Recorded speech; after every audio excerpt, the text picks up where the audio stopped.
Selamat sore bagi mahasiswa yang menyimak video ini. Semoga semua dalam keadaan sehat. Kita berjumpa kembali dalam video ini untuk membahas mengenai chapter selanjutnya dari mata kuliah kita. Pemaparan akan saya sampaikan dalam bentuk PowerPoint sebagai berikut.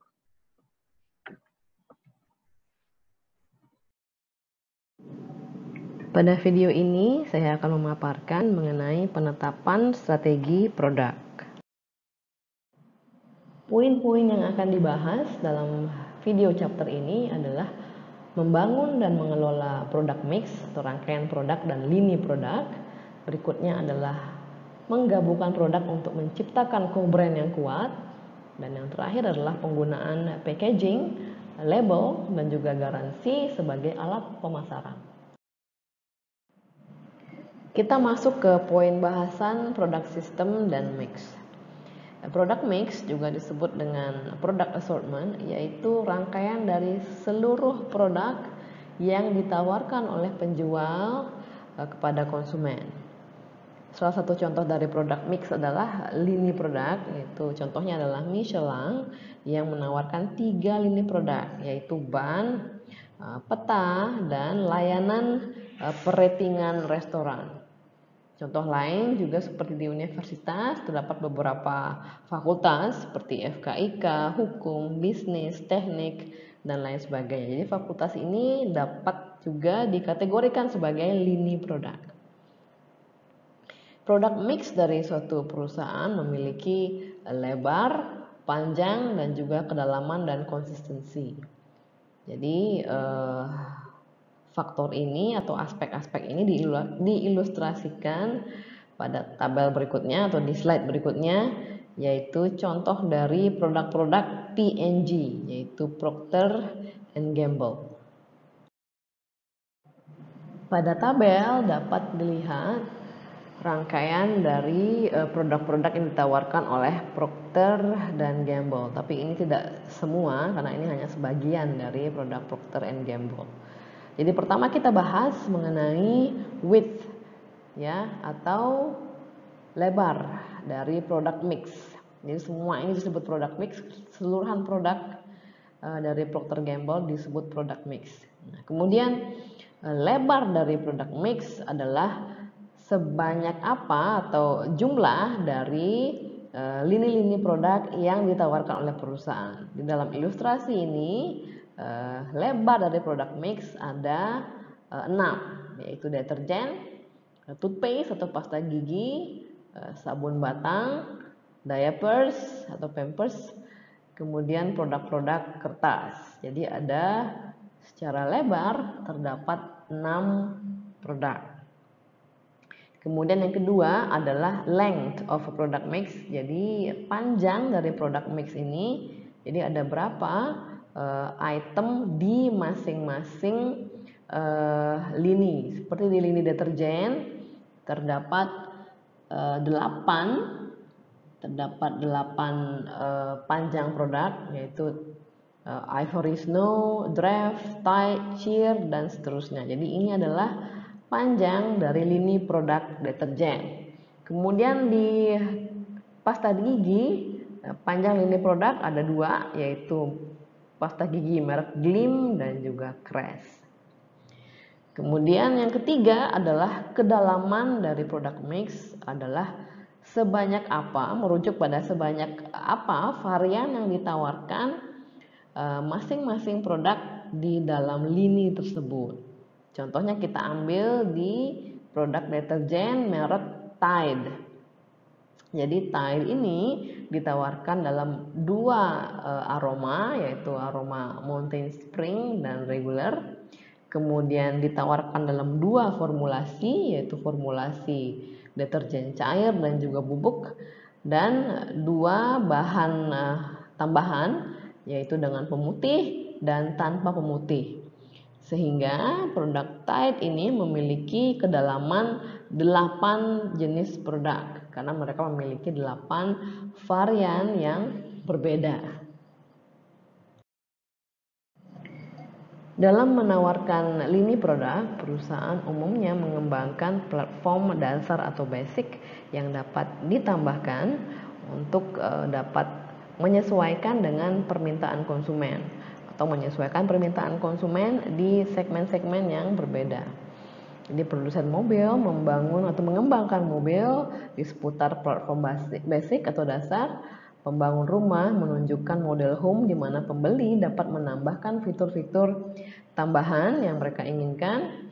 Kemudian manajer lini produk, mereka perlu mengetahui penjualan dan profit masing-masing item pada lini produk mereka. Untuk apa? Untuk menentukan item-item mana yang perlu untuk dikembangkan, item mana yang perlu untuk di-maintain atau dijaga, dan item lini produk mana yang perlu untuk dilepaskan atau dijual.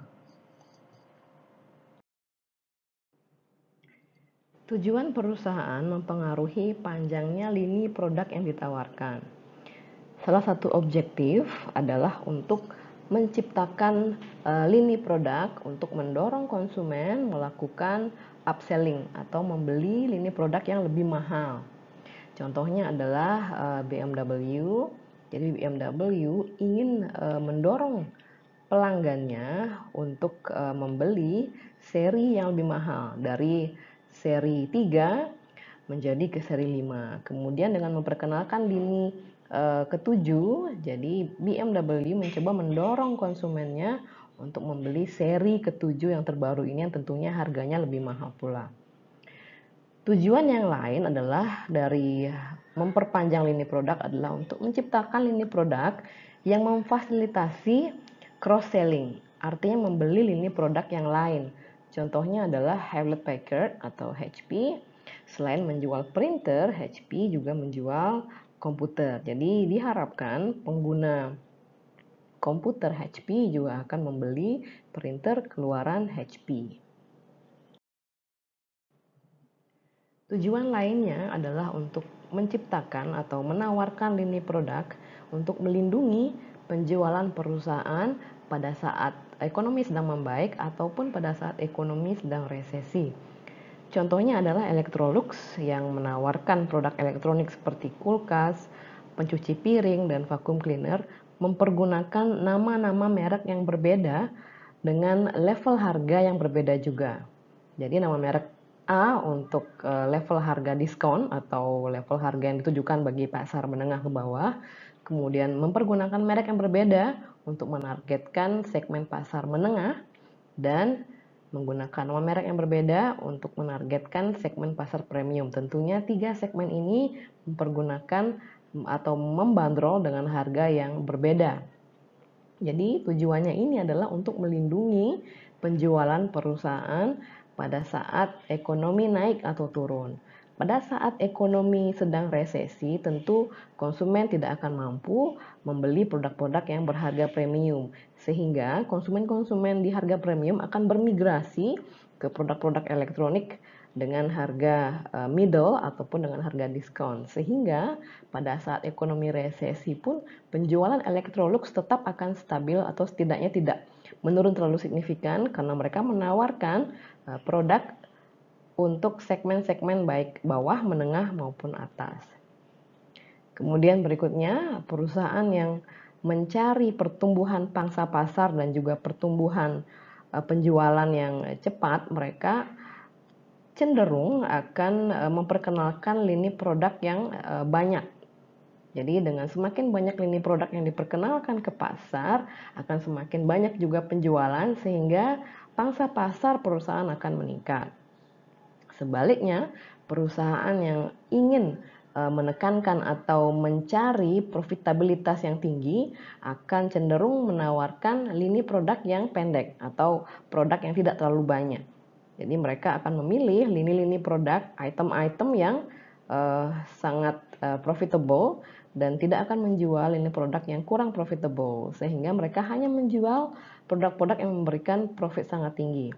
Apabila mereka menjual produk dengan jumlah yang sangat banyak, jadi profit ini cenderung akan dibagi ke seluruh produk sehingga profit rata-rata menjadi rendah. Sehingga mereka bagi perusahaan yang mencari profitabilitas tinggi, mereka cenderung akan hanya menawarkan lini produk yang pendek atau produk dalam jumlah yang terbatas, namun diseleksi secara hati-hati memilih hanya item-item produk yang sangat profitable.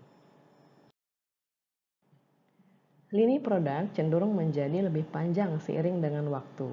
Penyebabnya adalah tenaga penjualan dan juga distributor menekan perusahaan untuk memproduksi semakin banyak produk agar menawarkan produk yang semakin komplit sehingga dapat memuaskan lebih banyak konsumen. Namun seiring dengan penambahan item-item produk baru, biaya juga akan semakin meningkat. Contohnya biaya perancangan produk, biaya inventory carrying atau biaya penyimpanan, kemudian biaya manufacturing changeover atau pergantian fasilitas saat produksi atau manufacturing untuk memproduksi item yang berbeda, kemudian biaya pemrosesan pemesanan, biaya transportasi, dan biaya promosi untuk item-item produk yang baru. Pada akhirnya, manajemen mungkin akan menghentikan pengembangan lini produk baru karena ketidakcukupan dana atau karena ketidakcukupan kapasitas manufacturing atau produksi. Sehingga pada akhirnya manajemen hanya akan memilih lini-lini produk yang paling profitable untuk mereka pertahankan dan kemudian mengeliminasi lini-lini produk yang kurang profitable. Kemudian perusahaan cenderung memperpanjang lini produknya dengan dua cara, yaitu line stretching atau memperpanjang lini dan line filling atau mengisi lini produk. Yang pertama, kita akan membahas mengenai line stretching. Jadi line stretching adalah saat perusahaan memperpanjang lini produknya di luar rangkaian produknya saat ini. Perusahaan dapat memperpanjang lini produk untuk memperluas, menargetkan pasar di bawah segmen pasar yang ditargetkan saat ini atau menargetkan segmen pasar di atas segmen pasar yang ditargetkan oleh perusahaan saat ini, atau dapat juga menargetkan segmen pasar di bawah ataupun di atas dari segmen pasar yang ditargetkan perusahaan saat ini. Cara yang pertama kita bahas adalah down market stretch, yaitu perpanjangan lini produk untuk menyasar segmen pasar di bawah segmen yang ditargetkan perusahaan saat ini. Jadi contohnya adalah sebuah perusahaan yang menargetkan pasar menengah, mereka ingin untuk memperkenalkan produk dengan harga lebih rendah untuk menargetkan segmen pasar menengah ke bawah.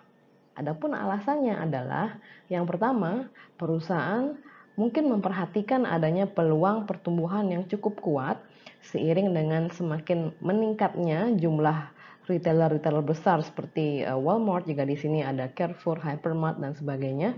Jadi mereka menarik jumlah konsumen yang semakin meningkat. Konsumen-konsumen ini menginginkan produk-produk yang memiliki nilai yang baik. Jadi dia memiliki produk-produk dengan harga yang cukup menarik. Jadi konsumen untuk produk-produk seperti ini trennya semakin meningkat.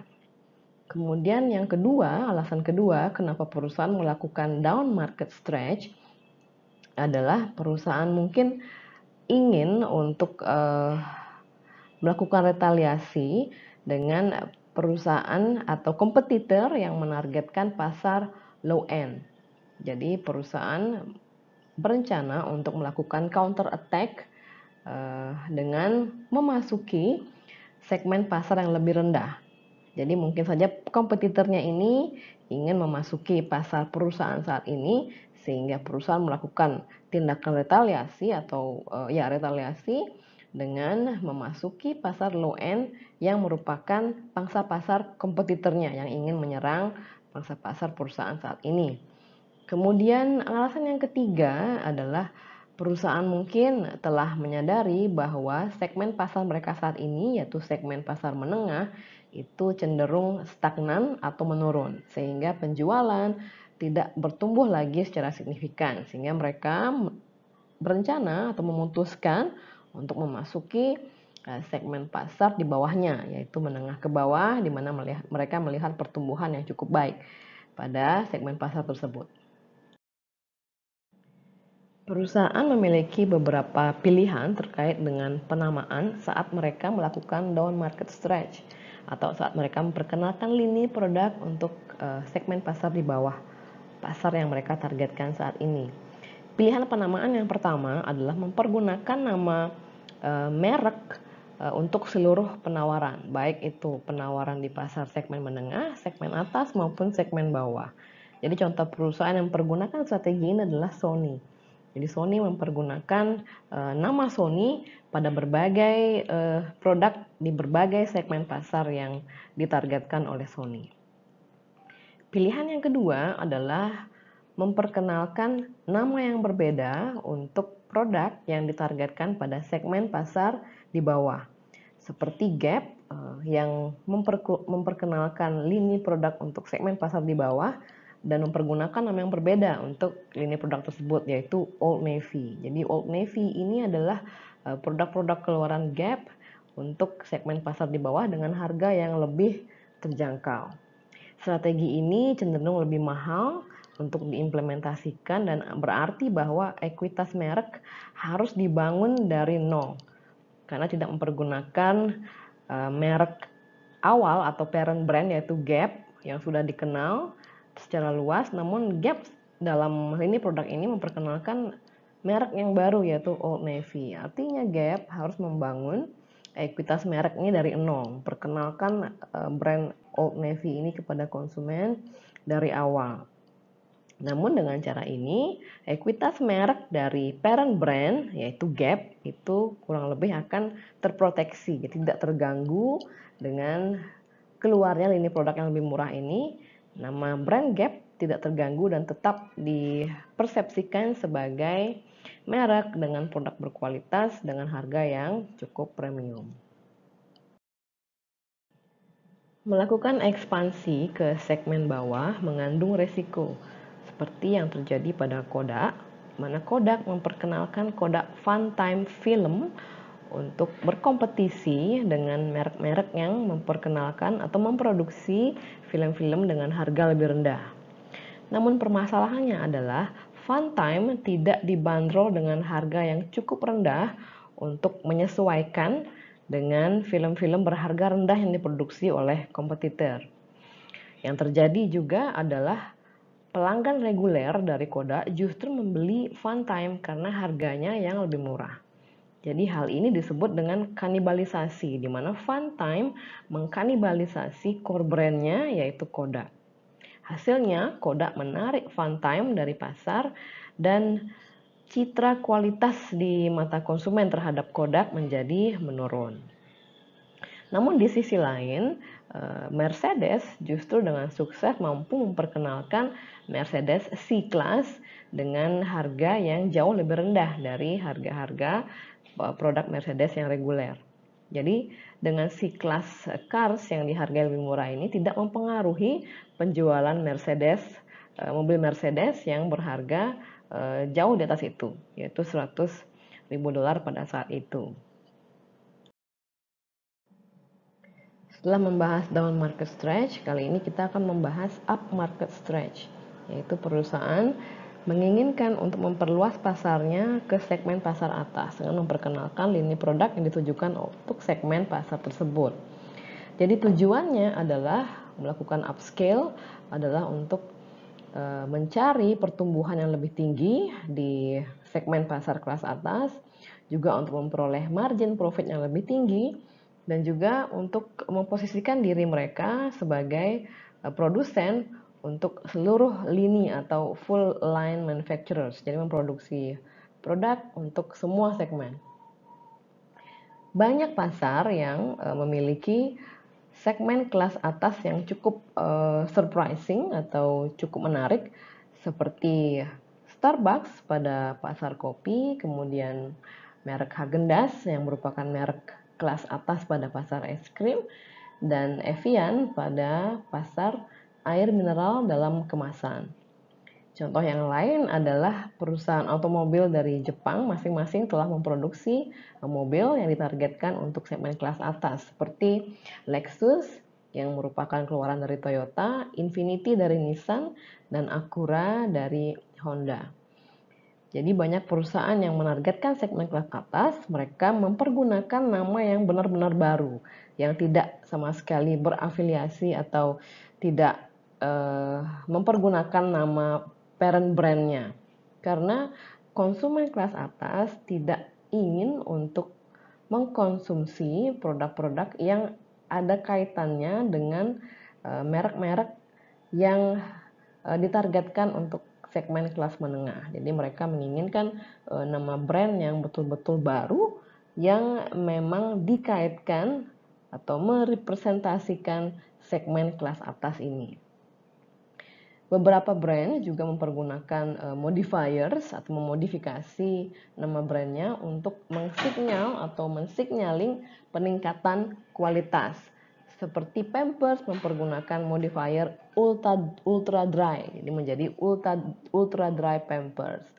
Kemudian merek obat Tylenol, mereka mempergunakan modifier yaitu extra strength Tylenol. Kemudian Dustbuster mempergunakan modifier Power Pro. Jadi modifier ini digunakan untuk mensinyal peningkatan kualitas sehingga menjustifikasi harganya yang lebih tinggi dan dipasarkan untuk segmen pasar yang lebih di atas atau upscale segmen. Contoh perusahaan yang melakukan down market stretch dan up market stretch adalah Intercontinental Hotel Group, Holiday Inn, yang membagi hotelnya menjadi 4 chain yang berbeda untuk menargetkan segmen pasar yang berbeda pula. Jadi untuk segmen pasar kelas atas atau upscale, Holiday Inn memperkenalkan nama brand Crown Plaza. Kemudian Traditional Holiday Inn untuk segmen kelas menengah mereka. Kemudian Budget Holiday Inn Express untuk down market stretch yaitu segmen kelas bawah. Dan juga business oriented, jadi ini untuk wisatawan atau turis untuk kepentingan bisnis. Mereka memperkenalkan Holiday Inn Select. Jadi masing-masing chain hotel ini direpresentasikan mempergunakan program pemasaran yang berbeda dan penekanan yang berbeda pula. Jadi dengan mengembangkan merek untuk target konsumen yang berbeda dengan kebutuhan yang berbeda pula, Holiday Inn mencegah terjadinya overlap di antara hotel-hotel chain mereka. Perusahaan juga dapat memperpanjang lini produknya dengan menambahkan item-item baru untuk mengisi item-item pada lini produk yang saat ini sudah ada. Alasan untuk melakukan line filling termasuk diantaranya adalah untuk memperoleh tambahan profit dan juga untuk memuaskan para distributor atau dealer yang komplain mengenai penjualan yang hilang, potensi penjualan yang hilang karena beberapa item tidak diperkenalkan atau tidak diproduksi oleh perusahaan pada lini produk saat ini. Kemudian alasan lain adalah untuk memanfaatkan kelebihan kapasitas produksi. Alasan lain adalah untuk mencoba menjadi perusahaan yang menawarkan full line atau lini produk yang lengkap dan komplit. Dan alasan lain adalah untuk menambal lubang dan celah-celah pada pasar untuk mencegah masuknya kompetitor ke dalam pasar perusahaan saat ini. Sehingga perusahaan mencoba menawarkan lini produk yang lengkap. Sehingga ini dengan cara line filling adalah untuk menambal celah-celah atau lubang. Sehingga kompetitor tidak bisa memasuki pasar. Contoh perusahaan yang melakukan line filling adalah BMW. Dalam 4 tahun, BMW telah bermetamorfosis dari hanya satu brand dengan 5 model menjadi brand powerhouse yang memiliki 3 merek, 14 seri, dan juga 30 model mobil yang berbeda. Di BMW tidak hanya memperluas range produknya ke pasar bawah dengan Mini Cooper-nya dan model seri 1 yang compact, namun BMW juga berekspansi ke pasar atas dengan merek Rolls-Royce.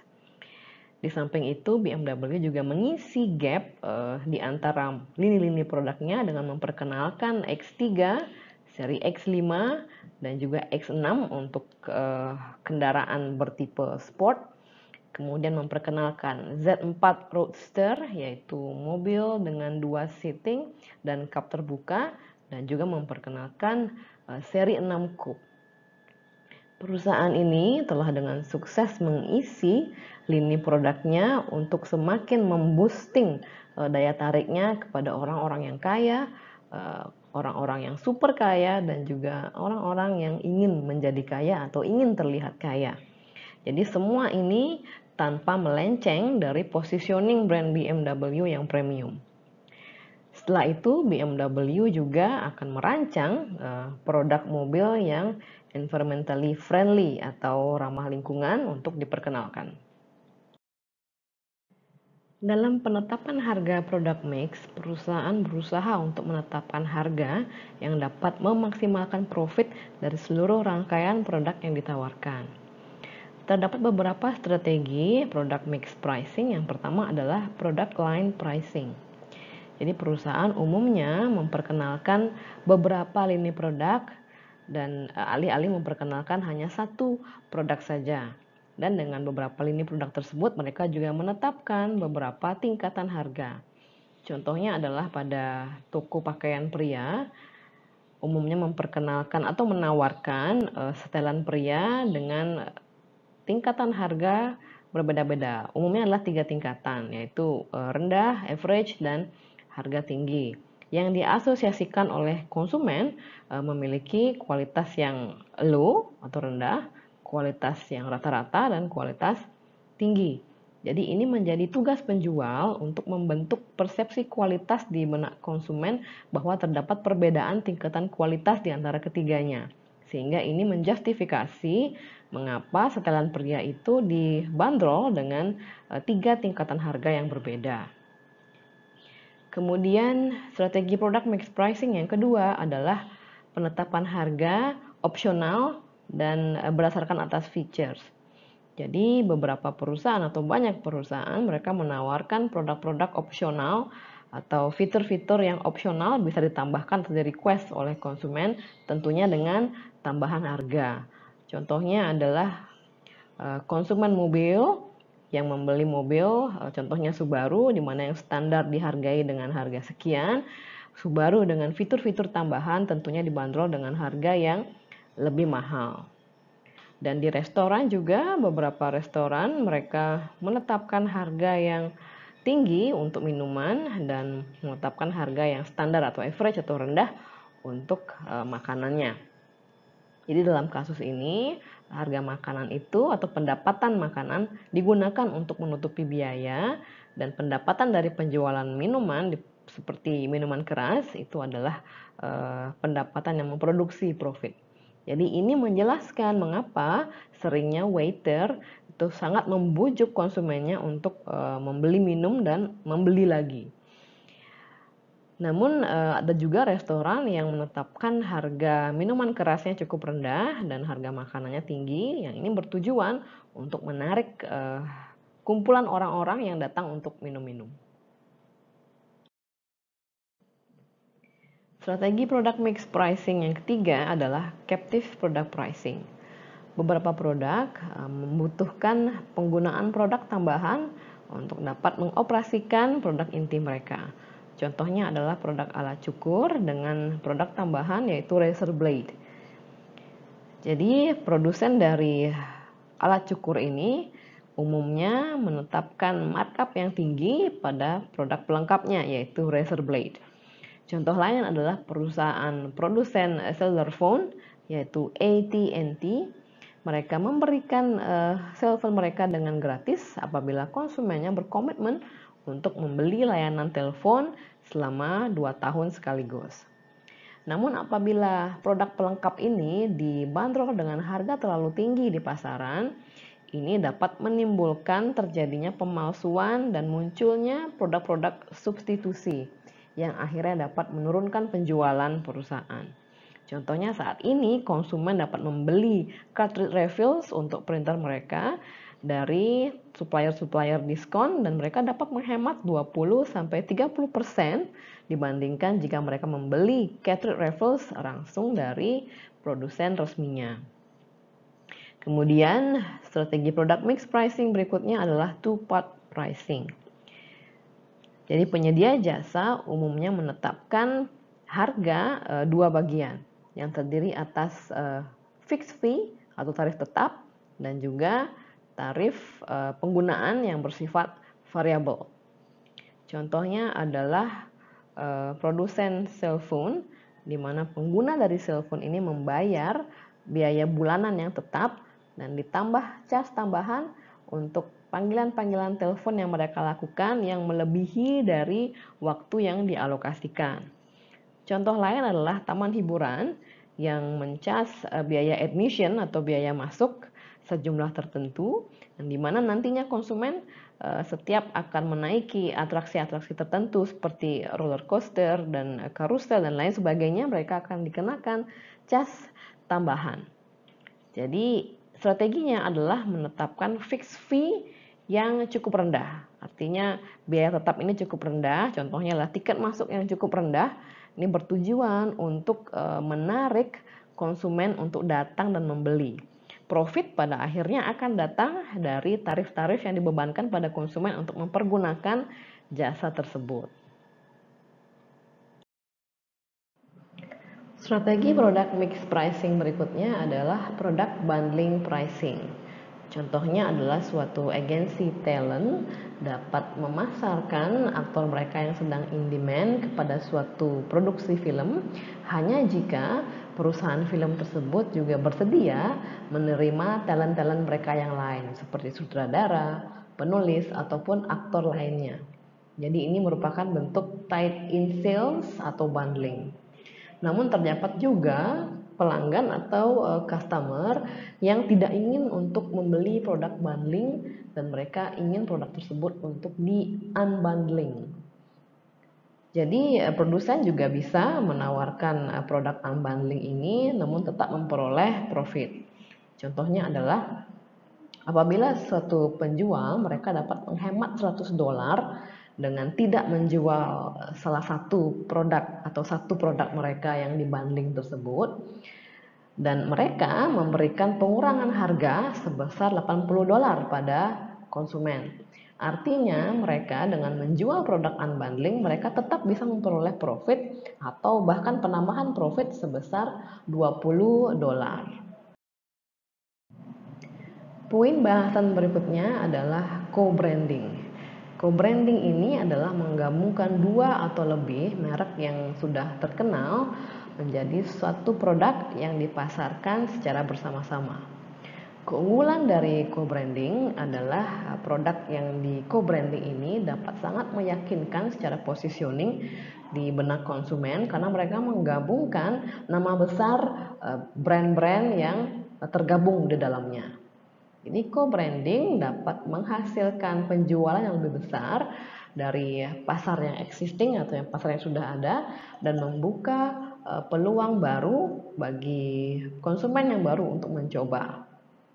Co-branding juga dapat mengurangi biaya untuk memperkenalkan produk karena co-branding ini menggabungkan dua citra merek yang sangat terkenal sehingga mempercepat adopsi oleh konsumen. Jadi karena dua merek menjadi satu, ini artinya reputasinya sudah baik sehingga konsumen tidak ragu dan adopsi produk ini oleh konsumen menjadi lebih cepat. Untuk co-branding menjadi berhasil diperlukan dua brand yang masing-masing memiliki ekuitas merek yang kuat. Artinya konsumen sangat aware terhadap merek tersebut dan juga merek tersebut memiliki image yang positif di benak konsumen. Contoh dari co-branding adalah McFlurry yang merupakan produk McDonald yang di-combine dengan Oreo. Jadi McFlurry Oreo. Jadi McFlurry Oreo ini dapat menarik konsumen dari kedua brand tersebut. Jadi para penggemar Oreo kemudian tertarik untuk mengkonsumsi McFlurry Oreo ini. Begitu juga dengan konsumen dari McFlurry juga tertarik untuk mengkonsumsi bagaimana McFlurry jika digabungkan dengan Oreo, sehingga basis konsumen dari produk co-branding ini menjadi 2 kali lipat atau lebih besar karena menggabungkan basis konsumen dari kedua brand yang sudah terkenal ini. Bahasan berikutnya adalah packaging, labeling, dan garansi. Pengemasan, pelabelan, dan garansi. Banyak pemasar mereka menganggap packaging atau pengemasan adalah merupakan P yang kelima dari bauran pemasaran yang terdiri atas 4 P, yaitu price, product, place, dan promotion. Pemasar yang lain juga menganggap packaging dan labeling itu sebagai suatu elemen dari strategi produk. Di samping packaging dan labeling, garansi juga menjadi bagian yang sangat penting dari strategi produk. Dan sering juga garansi ini muncul dan tertera pada pengemasan. Garansi menjadi aspek penting terutama bagi produk-produk yang berisiko tinggi dan berharga yang mahal. Kita masuk ke bahasan berikutnya, yaitu packaging, labeling, and guarantees. Pengemasan, pelabelan, dan garansi.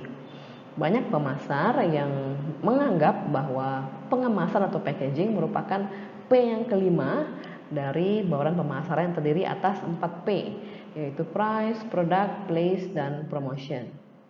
Beberapa pemasar juga menganggap bahwa packaging dan labeling merupakan salah satu elemen dari strategi produk. Di samping packaging dan labeling, garansi juga menjadi bagian yang penting dalam strategi produk. Dan garansi ini juga sering ditampilkan dalam kemasan produk. Garansi umumnya sangat penting untuk produk-produk yang beresiko tinggi dan berharga mahal. Kita membahas yang pertama, yaitu packaging atau kemasan. Kemasan dapat memiliki 3 layer. Sebagai contoh, suatu produk kolon dikemas dalam suatu botol yang merupakan kemasan primernya. Kemudian botol tersebut dikemas kembali dalam satu karton atau box yang merupakan packaging sekundernya, dan box tersebut diletakkan dalam satu kardus yang merupakan kemasan untuk keperluan shipping. Jadi katakanlah kardus tersebut dapat memuat 6 lusin kolon di dalam kardus tersebut. Jadi kemasan merupakan perjumpaan pertama pembeli dengan produk. Ini hal yang pertama dilihat oleh pembeli adalah kemasan. Jadi kemasan yang baik dapat menarik konsumen untuk melihat dan kemudian mendorong mereka untuk mencoba. Jadi dapat dikatakan bahwa packaging ini merupakan iklan 5 detik bagi suatu produk. Kita membahas yang pertama, yaitu packaging. Packaging dapat memiliki 3 layer. Contohnya adalah produk kolon yang dikemas dalam suatu botol. Jadi botol ini merupakan kemasan primernya. Kemudian botol ini dimasukkan ke dalam kemasan box yang merupakan kemasan sekundernya. Dan box-box kolon ini kemudian dimasukkan kembali ke dalam kemasan kardus untuk keperluan shipping. Jadi katakanlah kardus ini dapat memuat 6 lusin botol kolon di dalamnya. Packaging merupakan hal yang pertama kali dilihat oleh konsumen atas satu produk. Jadi packaging yang bagus dapat menarik konsumen untuk melihat dan juga mendorong konsumen untuk mencobanya. Jadi dapat dikatakan bahwa packaging merupakan iklan 5 detik bagi suatu produk. Terdapat sejumlah faktor yang berkontribusi terhadap semakin banyaknya penggunaan kemasan sebagai alat pemasaran. Alasan yang pertama adalah self-service. Jadi semakin meningkatnya jumlah produk yang dijual dengan basis self-service, yaitu contohnya adalah di supermarket, di mana supermarket umumnya membawa 15.000 item produk. Jadi tipikal pembelanja akan melewati kurang lebih sekitar 300 produk per menit. Sehingga packaging atau kemasan diharapkan untuk menjadi sangat efektif dan melakukan kinerja-kinerja penjualan atau tugas-tugas penjualan seperti yang pertama, menarik perhatian konsumen. Yang kedua, untuk menjelaskan dengan ringkas dan jelas mengenai fitur-fitur produk. Yang ketiga, meyakinkan konsumen. Dan yang keempat adalah secara keseluruhan membuat kesan atau impresi yang baik. Alasan kedua dari semakin meningkatnya penggunaan kemasan sebagai alat pemasaran yaitu semakin meningkatnya kesejahteraan konsumen. Kesejahteraan konsumen yang meningkat artinya konsumen bersedia membayar harga lebih mahal untuk mendapatkan kemasan yang memberikan kenyamanan, kemasan dengan tampilan lebih baik atau menarik, kemasan yang sangat dapat diandalkan dalam melindungi produknya, dan juga kemasan yang menunjukkan prestis. Jadi kemasan ini memiliki tampilan yang sangat stylish sedemikian rupa sehingga dapat meningkatkan prestis dari orang yang membawanya atau membelinya. Kemudian alasan yang ketiga adalah kemasan ini merupakan suatu peluang untuk melakukan inovasi. Jadi packaging yang unik atau inovatif ini dapat memberikan manfaat bagi konsumen dan juga dapat menarik konsumen sehingga memberikan profit bagi produsennya. Contohnya adalah produk permen Kiss yang kemasannya tertuliskan berbagai macam tagline yang mungkin dapat digunakan oleh anak-anak muda untuk saling bertukar pesan atau mengungkapkan perasaannya bagi anak-anak muda yang mungkin agak sedikit malu-malu. Jadi pesan-pesan tersebut contohnya seperti senyum dong, atau gabut, atau I'm yours, dan sebagainya. Terdapat pula satu contoh produsen yang mengemas produk jamnya di dalam kaleng, di mana kaleng ini kemudian bisa dimanfaatkan oleh konsumen untuk menyimpan benda-benda yang mereka ingin simpan, sehingga kaleng ini sendiri merupakan suatu hal yang mampu mendorong atau menarik konsumen tersebut untuk membeli produk jam tersebut. Terdapat beberapa faktor yang berkontribusi terhadap meningkatnya penggunaan packaging sebagai alat pemasaran. Alasan yang pertama adalah self-service.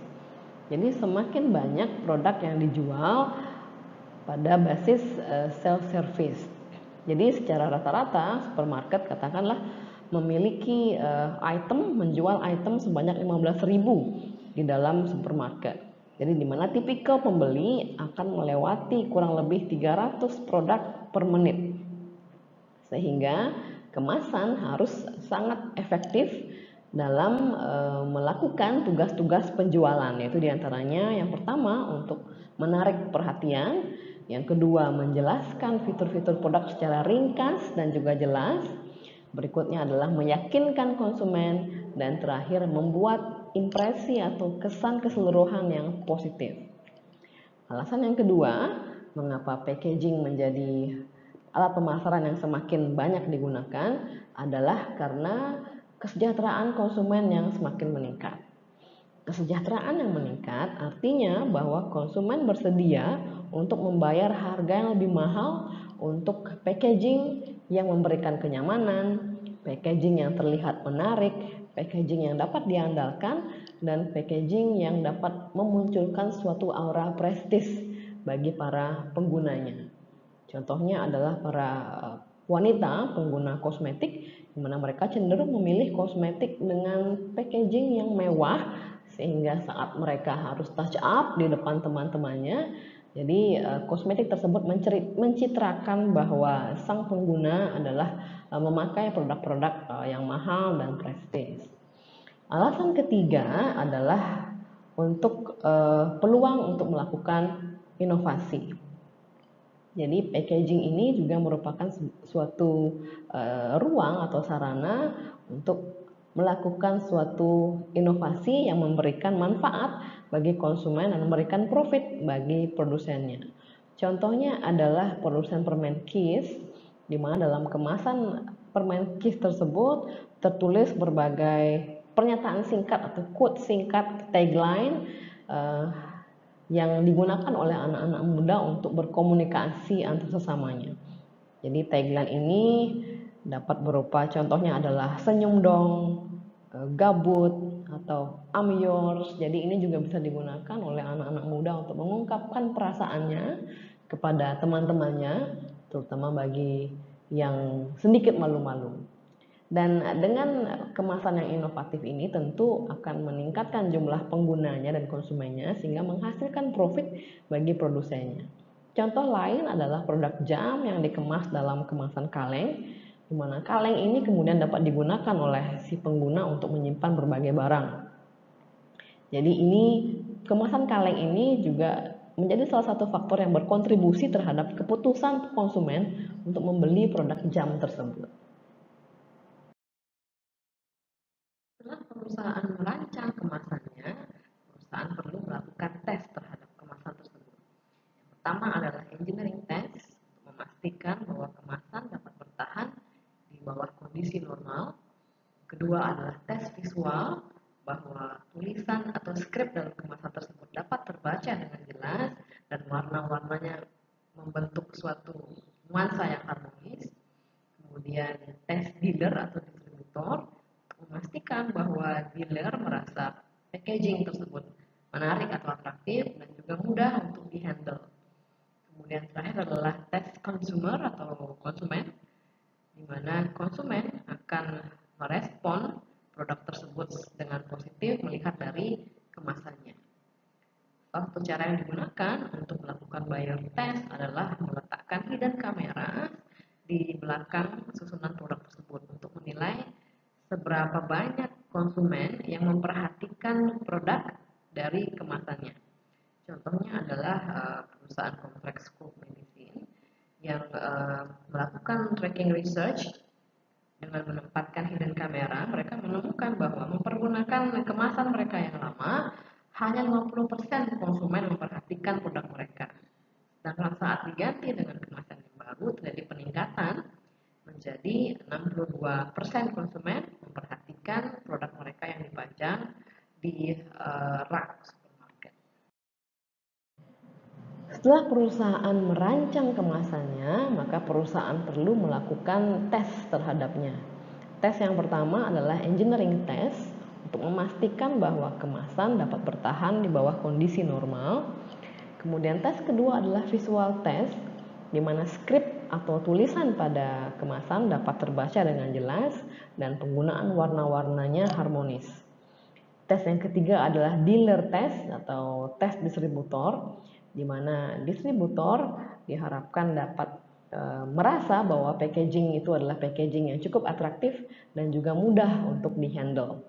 Tes terakhir adalah consumer test atau tes konsumen, di mana diharapkan konsumen akan bereaksi atau merespon secara positif kemasan produk tersebut. Salah satu cara untuk melakukan consumer test adalah melakukan eye tracking mempergunakan kamera tersembunyi. Jadi kamera tersembunyi ini ditempatkan di belakang produk untuk melihat seberapa banyak konsumen yang memperhatikan packaging dan memeriksa packaging produk. Contohnya adalah produk Comtrex, obat flu. Mereka melakukan research untuk men-track dan menemukan bahwa mempergunakan packaging mereka yang lama, sebanyak 50% konsumen memperhatikan produk mereka. Namun saat diganti mempergunakan packaging yang baru, terjadi peningkatan menjadi sebanyak 62% konsumen yang melewati rak memperhatikan produk mereka. Walaupun pengembangan kemasan yang efektif dapat membutuhkan beberapa bulan dan juga membutuhkan dana dalam jumlah yang tidak sedikit, perusahaan juga perlu untuk mempertimbangkan concern-concern terkait dengan lingkungan dan juga sustainability untuk mengurangi kemasan. Jadi perusahaan perlu untuk mempertimbangkan opsi go green dalam kemasannya dan menemukan cara-cara yang lebih kreatif untuk mengembangkan kemasan. Jadi kemasan juga yang go green contohnya adalah fully compostable bag, artinya tas yang dapat terurai sepenuhnya yang terbuat dari material plant based. Ada juga perusahaan yang mengemas produknya menggunakan botol kaca dan juga menggunakan paper bag alih-alih plastik, di mana plastik saat ini sedang menjadi sorotan karena bagaimana timbunan plastik itu sangat ditemukan mencemari lingkungan utamanya pantai. Walaupun pengembangan packaging yang efektif dapat menghabiskan waktu berbulan-bulan dan juga membutuhkan dana yang tidak sedikit, perusahaan juga saat ini perlu memperhatikan concern-concern terkait dengan lingkungan dan sustainability mengenai pengurangan penggunaan packaging atau kemasan. Dan semakin banyak perusahaan yang go green dan menemukan berbagai cara yang kreatif untuk mengemas produk mereka. Beberapa contoh dari kemasan go green adalah mengemas produk dalam jar atau botol kaca dan juga fully compostable bag atau tas yang dapat terurai sepenuhnya yang terbuat dari material plant based, dan juga mengemas produk alih-alih menggunakan plastik namun menggunakan paper bag. Karena plastik saat ini sangat menjadi sorotan, terutama di kalangan konsumen yang sangat aware terhadap lingkungan, dan juga setelah menjadi sorotan dunia bahwa bagaimana plastik ini sangat mencemari lingkungan, terutama lautan. Jadi produsen sangat perlu untuk mencari cara-cara lain atau materi-materi lain untuk mengemas produk di samping material plastik. Poin berikutnya adalah labeling atau label. Label dapat membantu untuk memperkenalkan produk atau merek pada konsumen. Contohnya adalah produk buah jeruk yang di-stem dengan label Sunkist. Jadi label dapat menjelaskan produk terkait dengan beberapa informasi, yaitu yang pertama, siapa yang membuat produk tersebut, di mana dan kapan dibuat, apa yang menjadi kandungan dari produk tersebut, dan penggunaan produk tersebut untuk apa, dan bagaimana cara penggunaannya dengan benar. Dan label juga dapat mempromosikan produk melalui gambar-gambar yang atraktif. Label juga membutuhkan freshening up atau pembaruan setiap periode. Contohnya adalah label pada sabun. Di sini contohnya adalah Ivory. Label sabun ini sudah di-redone atau dilakukan pembaruan setidaknya 18 kali sejak tahun 1890, sejak pertama kali diperkenalkan, dengan perubahan-perubahan seperti ukuran dan desain dari hurufnya. Jadi pembaruan dari label ini bertujuan untuk keep up dengan perkembangan zaman, di mana konsumen tentunya mempunyai preferensi-preferensi yang baru terkait dengan warna, bentuk kemasan, dan juga font-font yang sekarang sedang trending. Kemudian di sisi lain, label-label yang mengandung deskripsi yang salah, menyesatkan, dan juga deceptif, ini dapat mendorong kompetisi yang tidak fair. Contohnya adalah the Food and Drug Administration atau FDA di Amerika yang mengharuskan produsen makanan olahan untuk menyertakan label nutrisional. Jadi label nutrisi ini menjelaskan dengan sangat jelas seberapa jumlah protein, lemak, karbohidrat, dan kalori yang terkandung dalam produk. Begitu juga dengan kandungan vitamin dan mineral yang disajikan dalam bentuk persentase dari kebutuhan harian yang direkomendasikan. Di FDA ini juga mengambil tindakan apabila terdapat klaim-klaim yang berpotensi menyesatkan seperti light, kemudian high fiber atau kaya serat, dan juga low fat. Maka dari itu, produsen makanan olahan dalam mensupport klaim-klaimnya low fat, high fiber, light, dan sebagainya, mereka perlu mencantumkan label nutrisi sehingga konsumen dapat melihat dengan jelas apakah produk tersebut memang benar-benar low fat, benar-benar high fiber, atau light. Light umumnya merujuk pada produk yang rendah gula. Kita masuk ke poin berikutnya, yaitu labeling. Label dapat membantu memperkenalkan produk atau merek kepada konsumen. Contohnya adalah produk buah jeruk yang di-stem menggunakan label Sunkist. Jadi produk tersebut merupakan produk yang dapat didiferensiasi dari produk kompetitor karena ini merupakan jeruk Sunkist. Label dapat menjelaskan suatu produk dalam beberapa jenis informasi. Yang pertama adalah siapa yang membuat produk tersebut, di mana dan kapan produk tersebut dibuat, apa kandungan dari produk tersebut, dan digunakan untuk apa produk tersebut, dan bagaimana cara penggunaannya dengan benar. Dan label pada akhirnya dapat membantu mempromosikan produk melalui gambar-gambar label yang atraktif. Label juga membutuhkan pembaruan, seperti contohnya label pada sabun Ivory yang telah dilakukan redone atau pembaruan setidaknya 18 kali sejak diperkenalkan pada tahun 1890-an.